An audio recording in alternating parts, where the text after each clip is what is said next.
ஆ, அண்ணி நான் ஒரு கதை சொல்றேன், அதை கேட்டு அப்படியே தூங்குறீங்களா? ஏண்டா உன் அன்னைக்கு கதையா?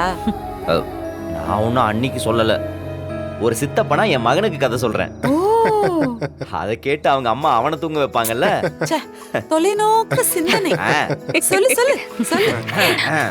ஒரு ஊர்ல ஒரு பெரிய காடு, அந்த காட்டுல ஒரு குட்டி குகை இருந்துச்சாம். ஆ, அந்த குகைக்குள்ள மானு முயல்னு அந்த காட்டுல இருக்கிற எல்லா விலங்குகளும் அந்த குகைக்குள்ள பத்திரமா இருந்துச்சாம். அந்த குகைக்கு வெளியே இருந்து ஏகப்பட்ட ஆபத்து வருமா.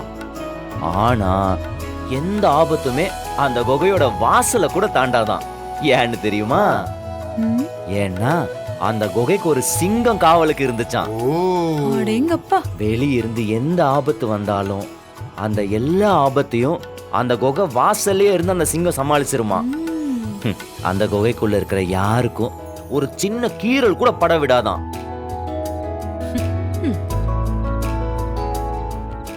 அந்த சிங்கம் இருக்கிற வரைக்கும் அந்த குகைக்குள்ள இருக்கிற யாருக்கும் எதுவும் ஆகாது. உள்ள எல்லாரும் நிம்மதியா தூங்கலாம்.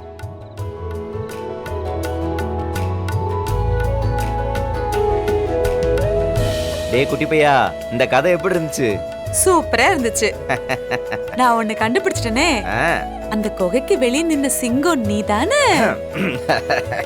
குட், கரெக்டா கண்டுபிடிச்சிட்ட.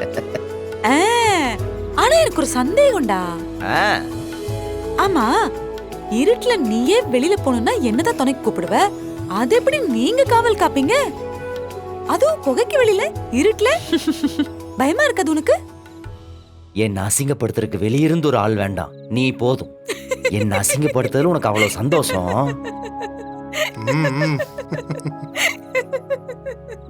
இதெல்லாம் ஒரு ஃபேமிலி.